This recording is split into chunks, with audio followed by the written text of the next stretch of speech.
문과 서로 눈으로 인사하며 축복하겠습니다. 복음의 능력을 누리시길 바랍니다. 예수님의 십자가의 승리는 당신의 승리입니다. 하나님은 당신을 지키십니다. 아멘.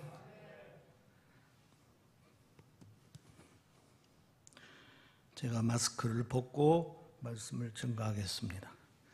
방역수칙에 설교자가 설교 시에는 마스크를 벗어도 된다 이렇게 되어 있습니다. 방역수칙을 지키면서 우리가 예배를 드리고 있는데 말씀을 증거하도록 그렇게 하겠습니다. 이 톨스토이의 글에 이런 글이 있습니다. 삶이 힘들고 사람이 무섭고 인생이 뒤죽박죽일 때 이렇게 다짐을 하라. 마치 제 마음속을 들여다보고 쓴 것처럼 제 심정을 그대로 표현하고 있어서 공감이 되었습니다. 여러 가지가 힘들고 어렵고 앞일을 생각하면 불안함이 몰려올 때에 다 뒤죽박죽인 것처럼 느껴질 때가 있습니다. 저는 이 글을 읽으면서 그 순간 마음으로 하나님께 다짐하며 기도했습니다. 하나님, 제 마음이 힘듭니다. 주님만 의지하게 하옵소서. 어떻게 해야 될지 모르겠습니다. 믿음을 주옵소서. 그때 하나님께서 오늘 말씀을 주시면서 저를 위로해 주셨습니다. 여러분에게도 아마 이런 때가 있었을 것입니다. 삶이 힘들고 사람 만나는 게 두렵고 인생이 뒤죽박죽일 때 있었을 것입니다. 혹시 지금 이런 상태는 아니십니까? 오늘 본문에 나오고 있는 야곱이 딱 그랬습니다. 야곱은 밧단 아람에 있는 외삼촌 라반의 집을 떠나 가나안으로 돌아왔습니다. 형제 에서와 화해한 뒤 세겜에 정착하고 살고 있었을 때입니다. 라반의 집으로 갈 때 베델에서 하나님을 만나는 특별한 신앙 체험을 한 뒤에 하나님께 소원을 드린 바도 있었습니다. 그런데 벌써 가나안으로 돌아온 지 10년이 지났습니다. 그런 가운데 그는 하나님께 소원을 까마득하게 잊어버리고 그 소원을 지키지 않고 있었습니다.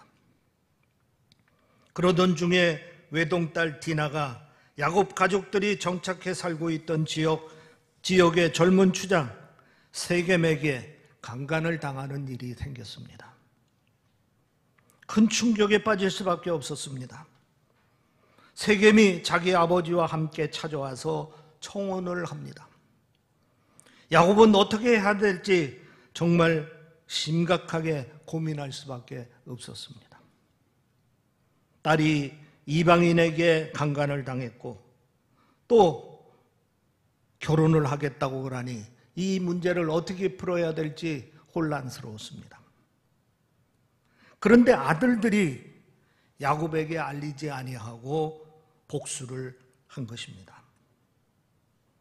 청혼을 한 세겜족들에게 그리고 마을 사람들에게 할례를 받으면 결혼을 하겠다 하고 거짓으로 알리고 세겜 사람들은 그 말을 믿고 모두가 다 할례를 받고 회복 중에 있을 때 무참하게 쳐들어가서 저들을 학살하고 모든 재산들을 다 노략질을 합니다. 젊은이, 아이, 여자, 남자 할 것 없이 다 죽이는 그러한 끔찍한 사건을 아들들이 일으킨 것입니다. 야곱은 이 사건을 대하면서 더 큰 충격에 빠질 수밖에 없었습니다.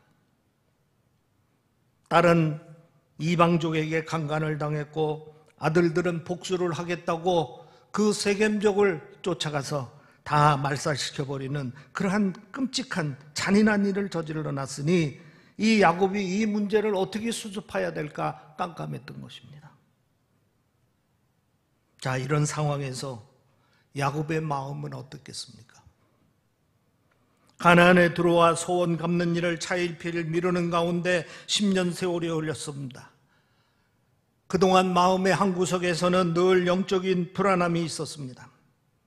외동딸이 강간을 당하는 충격에도 자식들이 저지르는 이 용서받지 못할 죄악으로 인해서 야곱은 감당할 수 없는 마음의 고통을 겪을 수밖에 없었습니다. 게다가 앞으로 또 어떤 보복을 당하게 될지 두려운 마음이 그의 마음을 사로잡는 겁니다. 그야말로 삶이 힘들고 사람이 무섭고 인생이 뒤죽박죽인 이 상황 속에서 어찌할 바를 몰랐던 것입니다. 그런데 그때 하나님께서 야곱을 찾아오셨습니다. 오늘 본문 말씀 1절이 그 대목입니다. 우리 1절 말씀 다시 한번 읽어보겠습니다. 하나님이 야곱에게 이르시되 일어나 베델로 올라가서 거기 거주하며 내가 내 형 에서의 낯을 피하여 도망하던 때에 내게 나타났던 하나님께 거기서 제단을 쌓으라 하신지라. 이 말씀에서 우리가 주의해서 볼 것이 있습니다. 지금 야곱은 자신의 그 답답한 마음을 가지고 하나님 앞에 기도한 것이 아닙니다. 하나님을 의지한 것도 아닙니다.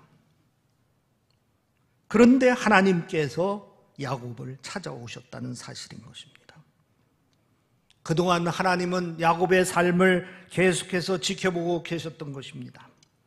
더 이상 야곱이 견디기 힘든 상황에 이르렀을 때 야곱의 도움을 청하지도 않았는데 하나님께서는 야곱을 도와주려고 찾아오신 것입니다. 시대의 명설교가 영국 찰스 스펄전 목사님이 큰 병에 걸려 입원해 있을 때입니다. 교우들이 의문차 찾아왔습니다. 위로하면서 물었습니다. 목사님, 많이 아프시죠? 많이 힘드시죠? 그때 목사님이 이렇게 대답을 합니다. 정말 많이 아픕니다. 그런데 힘들지는 않습니다. 교우들이 물었습니다. 아니, 많이 아프시다면서 어째 힘들지 않다고 말씀하십니까? 그러니까 목사님이 이렇게 말합니다. 아프기는 한데 견딜만 합니다. 성도들이 나를 위해서 기도하고 있고 또 힘들 때 주님께서 찾아오셔서 내 손을 굳게 잡아주시기 때문에 견딜만 합니다. 하나님께서는 우리를 늘 이렇게 지켜보고 계시다는 사실을 믿으시기를 바랍니다. 우리가 견디지 못하고 쓰러지려고 할 때에 우리에게 직접 찾아오셔서 우리를 붙잡아 주시는 분이 하나님이십니다. 지금 야곱은 이런 하나님을 만난 것입니다. 여러분, 이 하나님이 야곱의 하나님이시고 또한 우리의 하나님이십니다. 우리가 사는 것이 힘들고 사람이 무섭고 모든 것이 뒤죽박죽이 되어서 견디기 힘들 때 하나님께서 여러분을 찾아오십니다. 우리를 사랑하시는 그 하나님의 은혜를 믿으시기를 바랍니다. 하나님은 여러분이 가장 힘들어할 때, 견디기 어려울 때 직접 찾아오셔서 위로하여 주시고 치유하여 주시고 회복시켜 주십니다. 오늘 본문 말씀을 다시 주목해 보겠습니다. 야곱이 힘들어 넘어지려고 할 때에 하나님께서 찾아오셔서 하신 말씀이 무엇입니까? 바로 베델로 올라가라 하는 것입니다. 왜 베델로 올라가라고 그랬습니까? 여러분이 잘 알다시피 야곱에게는 베델이라는 곳은 특별한 의미가 있는 곳입니다. 그곳은 벌써 30년 전에 야곱이 속임수로 형 에서에게 돌아갈 축복을 빼앗고 그리고 에서의 분노를 피하여서 어쩔 수 없이 도망칠 수밖에 없었을 때입니다. 혼자서 외삼촌 라반이 살고 있는 머나먼 바단 아람의 하란이라는 곳을 향해서 길을 떠났습니다. 해가 지자 낯선 들판에서 돌베개를 베고 노숙을 할 수밖에 없었습니다.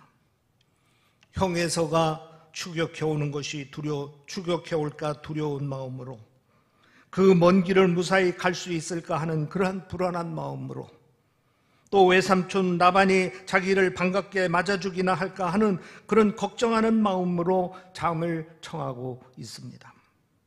바로 그때 하나님께서 야곱에게 나타나셨습니다. 창세기 28장 13절에 보면은 하나님께서 이렇게 야곱에게 소개를 하십니다. 나는 여호와니 너의 조부 아브라함의 하나님이요 이삭의 하나님이라. 야곱에게 할아버지와 아버지의 하나님이시라고 소개를 하신 것입니다. 그리고 창세기 28장 13절 이하에 보면은 하나님께서 야곱에게 이렇게 말씀하셨습니다. 내가 누워있는 땅을 내가 너와 내 자손에게 주리니 내 자손이 땅의 티끌과 같이 되어 내가 서쪽, 동쪽과 북쪽과 남쪽으로 퍼져나갈지며 땅의 모든 족속이 너와 내 자손으로 말미암아 복을 받으리라. 하나님께서 야곱에게 언약의 약속을 주신 것입니다. 하나님께서 아브라함의 하나님, 이삭의 하나님인 것처럼 야곱을 언약의 계승자로 삼겠다 하는 것입니다. 이 말씀을 들은 야곱은 창세기 28장 21절 22절에서 하나님께 이렇게 서원합니다. 내가 평안히 아버지 집으로 돌아가게 하시오면 여호와께서 나의 하나님이 되실 것이요 내가 기둥으로 세운 이 돌이 하나님의 집이 될 것이요 하나님께서 내게 주신 모든 것에서 10분의 1을 내가 반드시 드리겠나이다. 야곱은 그 밤에 특별한 신앙 체험을 하고 그리고 하나님 앞에 이렇게 소원까지 했던 것입니다. 야곱의 특별한 신앙 체험 속에서 우리들이 확인할 수 있는 것이 있습니다. 이 베델에서 야곱은 자신이 누구인지를 깨달았습니다. 그리고 앞으로 자신이 어떻게 살아야 할 것인지를 새롭게 발견하게 됩니다. 한마디로 하나님과의 관계 속에서 자신이 누구며 어떻게 살아야 할 것인가를 깊이 깨닫는 저녁이었던 것입니다. 그런데 야곱은 베델의 언약 사건이 있은 뒤 30년 동안 어떻게 살았습니까? 야곱은 자신이 누구인지 무엇을 해야 할지 잊어버린 채 살아가고 있었습니다. 하나님을 찾지 않았습니다. 하나님께 예배도 드리지 않았습니다. 하나님께 약속한 소원도 지키지 않았습니다. 한마디로 하나님과의 관계가 완전히 깨진 상태로 살고 있었던 것입니다. 하나님께서 지금 야곱에게 베델로 올라가라 하신 이유가 바로 여기에 있는 겁니다. 야곱이 하나님과의 관계가 깨졌다는 사실을 깨닫게 하기 위해서인 것입니다. 그리고 하나님과의 관계가 깨졌기 때문에 하나님의 백성인 야곱의 인생이 이렇게 뒤죽박죽이 되었다는 사실을 깨닫게 해주려는 것입니다. 영국의 크리스천 투데이라는 잡지에 그리스도인들이 하나님과의 관계에 문제가 생길 때에 5가지 위험 요소들이 있다고 경고했습니다. 하나님과의 관계가 깨지고 나면은 제일 먼저 찾아오는 게 뭐냐면은 마음의 내적 잡동사니들이 많이 쌓인다 하는 겁니다. 우리의 속사람 안에 잡동사니들이 쌓이니까 그 마음이 어지럽혀지고 생각, 욕망, 망상 같은 것들이 가득 채워진다 하는 것입니다. 두 번째는 삶의 방향을 잃어버리는 겁니다. 삶의 목적도 잃어버리고 갈 길을 찾지 못해서 헤매는 방황하는 인생이 된다 하는 겁니다. 셋째는 각종 유혹에 쉽게 넘어간다 하는 겁니다. 사탄의 갖가지 시험이 다가올 때 흔들리고 유혹을 물리칠 수 있는 능력이 없어 곧 넘어집니다. 네 번째로는 하나님을 향한 영적 민감성이 떨어집니다. 하나님의 말씀을 들어도 귀에 들리지 않고 기도할 입이 막혀서 기도하고 싶어도 기도가 되지를 않고 성령의 감동이 둔감이 되어 성령이 역사하고 있는데도 자신은 느끼지를 못하고 있습니다. 한마디로 영적 무감각 상태에 빠져버리는 겁니다. 다섯째로 천국의 소망을 잃어버리게 됩니다. 천국에 대한 소망이 없으니까 이 땅에 대한 집착만 갖게 되고 헛되고 헛된 세상 일에 집착을 하게 된다 하는 것입니다. 여러분, 이 점들을 이 시간 꼭 기억하시기를 바랍니다.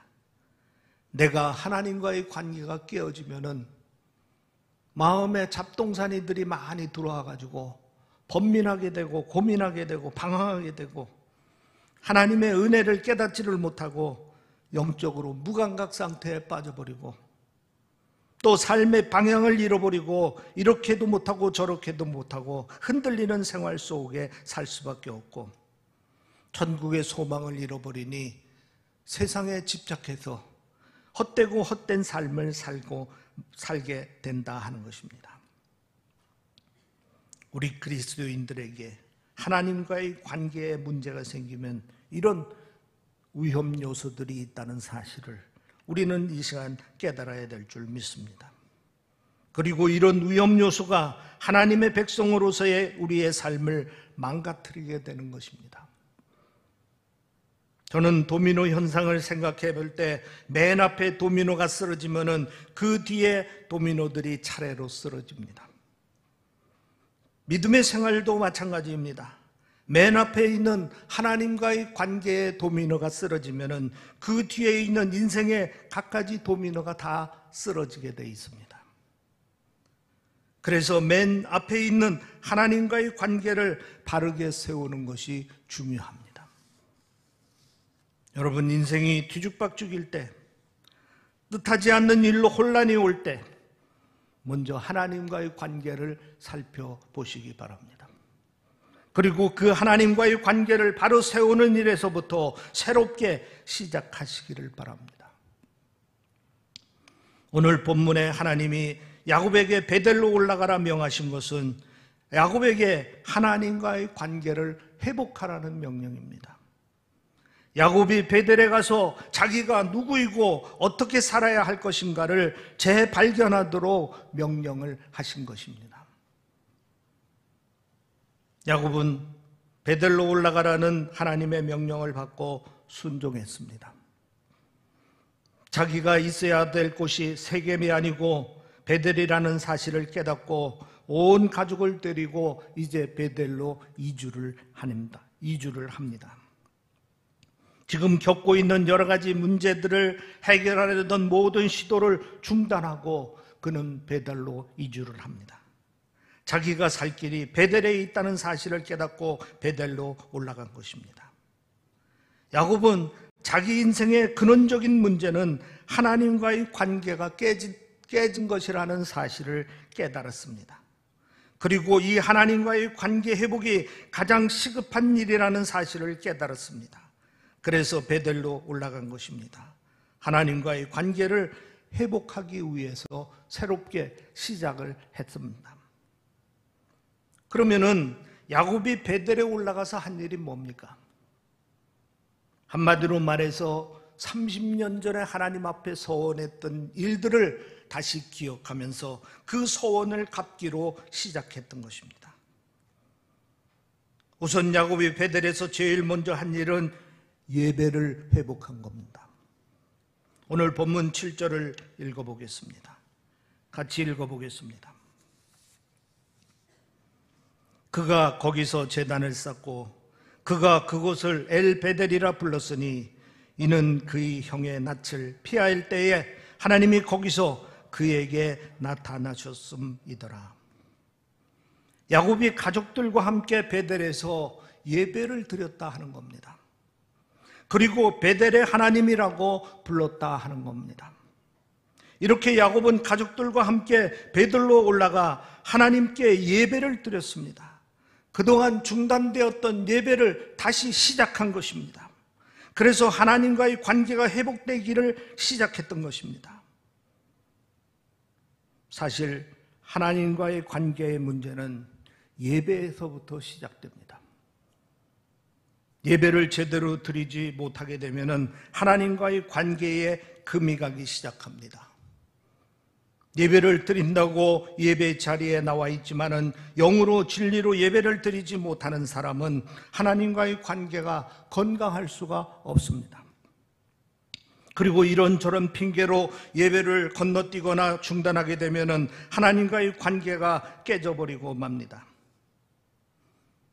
우리는 지금 코로나 사태를 맞고 있습니다. 교회에 나와서 예배를 드릴 수 없는 일이 생겼습니다. 어쩔 수 없이 온라인으로 예배를 드릴 수밖에 없게 되었습니다. 예배의 위기가 왔다는 사실을 우리는 인식해야 됩니다. 신앙을 모르는 사람들은 이러한 팬데믹 상황에서 예배가 뭐 그리 중요하냐 말합니다. 잠시 예배 쉬었다가 코로나가 끝난 뒤에 다시 드리면 되지 않느냐 이렇게 말합니다. 정예배를 드려야 한다면 온라인으로 예배를 드리면 되지 않느냐 이렇게 말합니다. 성도들 중에 일부는 여기에 동조를 합니다. 심지어 예배를 강조하는 이유를 교회가 헌금 때문에 그렇다 하고 교회를 비난하는 사람들도 있습니다. 모르는 소리입니다. 예배에 문제가 생기면은 하나님과의 관계에 문제가 생깁니다. 주의 성수를 지키지 못하면은 하나님과의 관계에 금이 가고 예배를 영으로 진리로 제대로 드리지 못하면은 하나의 관계가 흔들리게 됩니다. 그래서 우리 성도들은 예배를 생명을 걸어야 되는 겁니다. 예배 자리를 지켜야 하는 겁니다. 비록 코로나 바이러스가 우리를 두렵게 하고 불안케 해도 예배를 드리기 위해서 힘써야 합니다. 그래야 하나님과의 관계를 건강하게 지켜나갈 수가 있는 겁니다. 다음으로 야곱이 베델에서 소원을 확인하고 깨달은 일은 하나님께 드리는 일입니다. 창세기 28장 22절에 보면 야곱은 하나님께서 내게 주신 모든 것에서 10분의 1을 내가 반드시 하나님께 드리겠나이다 하고 소원했습니다. 베델에 올라가 야곱은 이 점을 깨닫고 하나님께 드리는 일을 새롭게 시작합니다. 야곱은 그동안 모든 것이 자신의 것인 줄 알고 살았습니다. 더 가지고 챙기기 위해 속여가면서까지 살았습니다. 자기가 하나님께 드리기로 약속한 것을 까마득하게 잊어버린 채 손에 쥐는 것으로 만족했습니다. 그러면서 하나님과의 관계는 완전히 깨어지고 말았던 것입니다. 사실 하나님과의 관계 문제는 봉헌과도 깊은 관계가 있습니다. 하나님께 시간을 들여 봉사하는 사람들, 하나님과의 관계가 좋을 수 있습니다. 하나님께 정성껏 헌금을 드리는 사람들, 하나님과의 관계가 나빠질 수가 없습니다. 그러나 하나님께 아무것도 드리는 것이 없는 사람은 시간이 갈수록 하나님과의 관계가 점점점 멀어지고 결국은 깨어지고 마는 것입니다. 성도가 하나님께 무엇인가를 드린다는 것은 결국은 자기 자신을 위한 것이라는 사실을 여러분 기억하시기 바랍니다. 마음을 들이며 기도하고 몸과 마음을 들여 봉사하고 그리고 정성을 다해서 헌금을 드리는 것은 하나님과 나와의 관계를 돈독하게 해주는 겁니다. 그래서 우리가 하나님께 드리는 일에 힘써야 하는 겁니다. 여러분, 하나님께 인색하지 마시기 바랍니다. 하나님 앞에 인색하면은 내 인생도 인색해지고 하나님이 주시는 풍요로움과 기쁨을 누릴 수 없습니다. 이미 주신 축복보다도 더 큰 축복을 받을 수가 없습니다. 여러분, 하나님께서 우리에게 이 시간 베델로 올라가라고 말씀하셨습니다. 이 말씀은 하나님과의 관계를 회복하라는 말씀입니다. 하나님과의 관계를 잘 지키라는 말씀입니다. 하나님과의 관계에서 맨 처음 도미노는 예배임을 잊지 마시기 바랍니다. 예배가 무너지면은 내 인생이 무너지는 겁니다. 그리고 하나님과의 관계를 회복하려면은 하나님께 드리는 일을 회복하여야 되는 것입니다. 오늘 예배에 참여한 모든 성도님들은 하나님께 드리는 은혜가 있기를 주의 이름으로 축원합니다. 기도하겠습니다. 아멘. 할렐루야. 아버지 하나님, 오늘 거룩한 주일을 맞아 주님 앞에 나와 예배 드리게 하시니 감사합니다. 우리의 예배를 기쁘게 받으시고 은혜를 베풀어 주시어서 하나님과의 관계가 더욱더 돈독해질 수 있고 우리의 삶에서 항상 살아계신 하나님과 동행하는 삶이 될 수 있도록 인도하여 주시옵소서.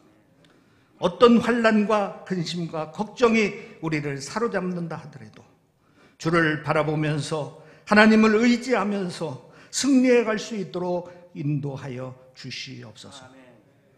주님만이 우리의 힘이십니다. 능력이십니다. 구원이십니다. 주의 은혜 속에서 날마다 하나님을 찬양하는 삶이 될 수 있도록 인도하시고 예배드리는 삶이 될 수 있도록 인도하시고 기도하는 삶이 될 수 있도록 인도하여 주시옵소서. 이 제단을 지키시고 보호하시는 아버지 하나님, 이 제단의 성도들을 지켜 주시옵소서. 보호하여 주시옵소서. 저들이 하나님을 바라볼 때마다 주의 은혜가 넘쳐서 항상 영적인 만족과 기쁨과 감사를 가지고 생활할 수 있도록 인도하여 주시옵소서. 감사하며 우리 주 예수 그리스도 이름으로 기도하옵나이다. 아멘. 말씀에 큰 은혜 받으신 줄로 믿습니다. 찬송가